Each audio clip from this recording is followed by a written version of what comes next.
Graça e paz, prezado ouvinte. Nós estamos aí dando continuidade à nossa série de devocionais baseadas na carta de Paulo aos Colossenses com o tema Vivendo em Cristo, e onde na última devocional nós aprendemos sobre a autoria e os destinatários desta carta, onde Paulo nos versículos 1 e 2 se identifica como o apóstolo de Cristo Jesus pela vontade de Deus, alguém comissionado diretamente por Jesus Cristo e alguém que não inventou uma mensagem, mas alguém que foi autorizado, para proclamar e viver esta mensagem. E ele até cita o nome de Timóteo, que estava com ele na ocasião da carta. E ele se direciona aos leitores da carta como santos e fiéis irmãos em Cristo que estão em Colossos, nos chamando a atenção para a questão da vida em santidade e fidelidade e irmandade que nós temos em Cristo Jesus como igreja, mesmo estando em uma cidade como Colossos, estando no mundo, ainda que não pertençamos a este mundo, mas estamos aqui para proclamarmos a graça e a paz da parte de Deus, nosso Pai, e do Senhor Jesus Cristo, que foi a saudação que o apóstolo Paulo fez aos irmãos de Colossos. Lembrando que esta carta foi escrita por volta dos anos entre 60 e 63, quando Paulo estava preso em Roma, aqueles 2 anos mais ou menos que ele esteve ali numa prisão domiciliar, e qual ele recebeu a visita do pastor Epáfras, que contou o que estava acontecendo com a igreja. E Paulo não conhecia pessoalmente os irmãos, mas era uma igreja fruto do seu ministério, porque eles ouviram o evangelho, e Epáfras e alguns irmãos fundaram talvez tenham fundado aquela igreja em Colossenses, uma cidade muito interessante. E Paulo continua então se dirigindo aos irmãos, a todos nós, com as seguintes palavras, versículos 3 ao versículo 9, que é o nosso estudo de hoje. Ele diz assim: sempre agradecemos a Deus, o Pai de nosso Senhor Jesus Cristo, quando oramos por vocês, pois temos ouvido falar da fé que vocês têm em Cristo Jesus e do amor por todos os santos, por causa da esperança que lhe está reservada nos céus, a respeito da qual vocês ouviram por meio da palavra da verdade, ou Evangelho, que chegou até vocês. Por todo o mundo, este Evangelho vai frutificando e crescendo, como também ocorre entre vocês, desde o dia em que ouviram e entenderam a graça de Deus em toda a sua verdade. Vocês aprenderam de Epáfras, nosso amado cooperador, fiel ministro de Cristo para conosco, que também nos relatou do vosso amor no Espírito. Versículo 1 a 8, na verdade. Deixaremos o 9 para a próxima devocional. Paulo aqui começa, após ter se identificado a quem ele dirigia a carta, a expressar a sua gratidão a Deus pela vida daquela igreja. Ele fala que nas suas orações ele sempre agradecia a Deus para algumas coisas que existiam na vida daqueles irmãos, que ele destaca aqui nesse texto. Nós podemos ver, basicamente, em primeiro lugar, 3 coisas interessantes aqui. Paulo agradece a Deus pela fé, pelo amor e pelo evangelho na vida daquela igreja. Apesar de nunca ter conhecido aqueles irmãos pessoalmente, Paulo amava aquela igreja. E ele fala aqui que ele ouviu falar da fé que eles tinham em Cristo Jesus. Porque a fé sem Cristo não é fé. Talvez seja um pensamento positivo, mas nunca vai ser fé. Porque fé só tem sentido em Jesus Cristo. Fé é muito mais do que confiança, é um estilo de vida. Se nós olharmos lá no capítulo 11 de Hebreus, onde vemos o autor falando sobre a fé, que é a certeza de coisas que não se veem, o autor nos diz que pela fé várias pessoas viveram, como Abel, que entregou o melhor, como Noé, que obedeceu a Deus, como Enoque, que andou com Deus. E andar na Bíblia sempre tem essa conotação de viver, de praticar, de comungar, de imitar, de vivenciar realmente, porque fé não é um sentimento. Fé não é uma palavra positiva, um positivismo, ainda que fé é algo positivamente saudável em nossa vida. Fé é um estilo de vida de confiança centrada e centralizada unicamente em Jesus Cristo, pois o objeto da fé é Cristo. No capítulo 12 de Hebreus, o autor fala olhando firmemente para o autor e consumador da fé. Quem? Jesus Cristo. E o apóstolo Paulo fala aqui que ele está agradecendo a Deus, agradecia a Deus pela fé que aqueles irmãos tinham em Jesus Cristo. Uma fé coerente, uma fé fundamentada, uma fé baseada em Cristo. Depois ele fala também de algo muito interessante, ele fala por causa do amor que eles tinham em Jesus Cristo. Um amor sincero, não um amor de sentimento, não um amor de emoção, mas um amor com base. O apóstolo João nos fala que aquele que conhece a Deus tem que amar, porque quem não ama não conhece a Deus. Porque Deus é o quê? Amor.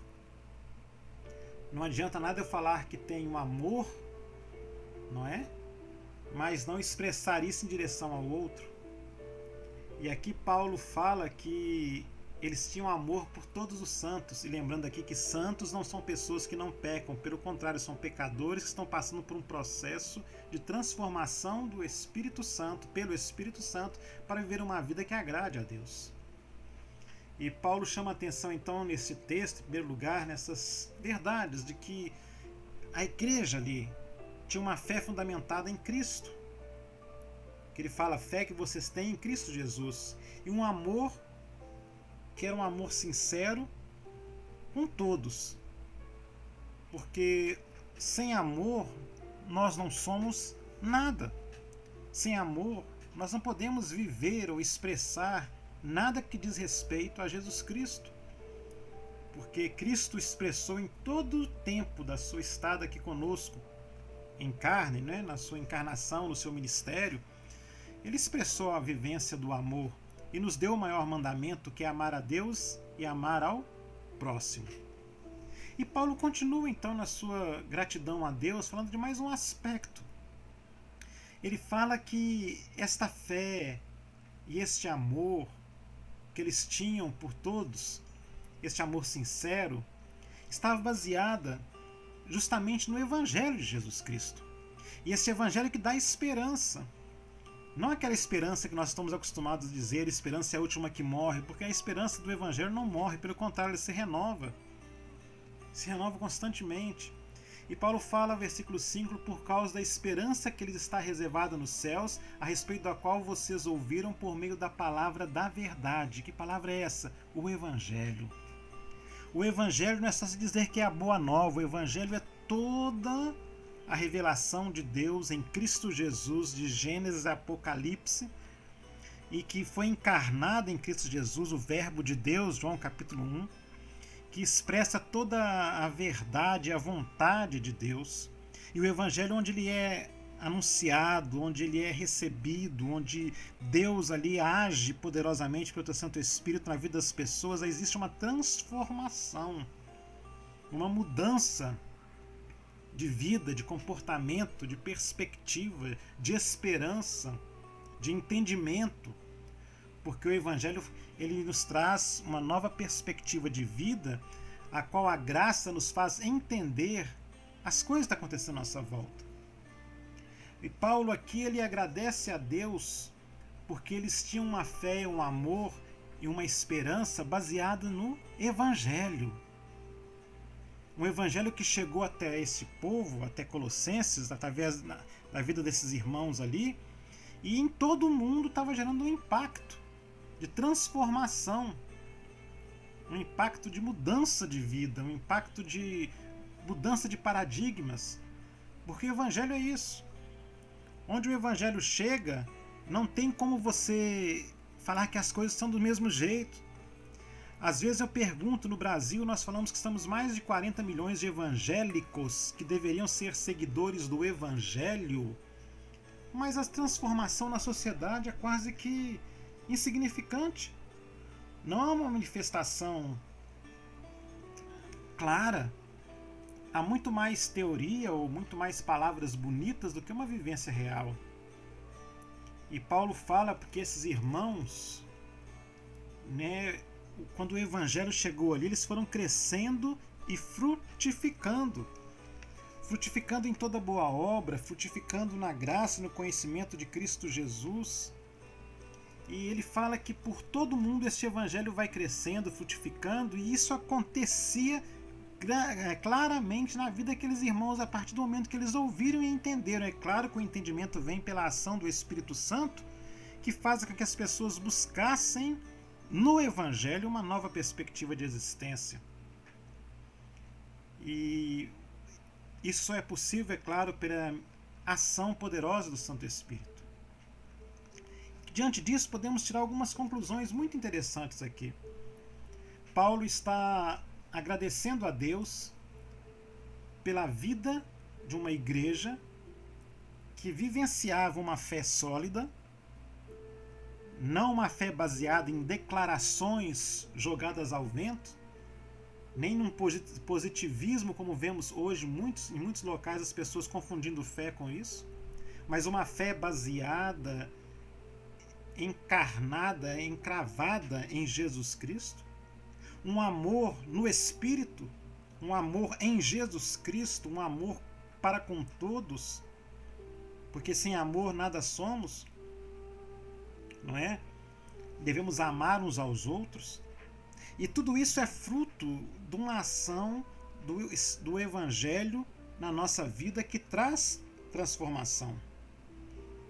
Um Evangelho que é a verdade, e Jesus diz: eu sou o caminho, a verdade e a vida, e ninguém vem ao Pai se não for por mim, João capítulo 14. Um evangelho que ele é universal porque ele atinge todo mundo. Não que todas as pessoas já estão salvas, não é isso, não creio num universalismo desta forma. Eu creio num evangelho que deve ser anunciado a todos os povos e culturas, todas as etnias, para conhecerem a verdade em Cristo Jesus. Um evangelho que gera fruto, gera transformação. Um evangelho que não é uma declaração religiosa, mas é a manifestação clara e evidente de Jesus Cristo. Isso é possível quando vivemos Jesus Cristo. É interessante que em Atos fala que os cristãos, ou os discípulos de Jesus, foram chamados de cristãos. E cristão ali era um termo pejorativo que queriam chamar aquele pessoal que parece com Cristo. Será que hoje somos chamados assim? Nós estamos vivendo um tempo de pandemia e a maioria das igrejas, os seus templos ou locais de reuniões não estão podendo se reunir, não é? Estão fechadas. E eu pergunto, será que os vizinhos sentem falta? Porque a presença da igreja naquele local gerava algum impacto? Mostrava realmente a fé, o amor, o evangelho? Ou será que as pessoas estão dando graças a Deus que aqueles enjoados não estão mais aqui? Qual é a nossa participação no mundo hoje? Qual é a nossa mensagem para o mundo em pandemia? Prezado ouvinte, nesta hora, nessa devocional de hoje,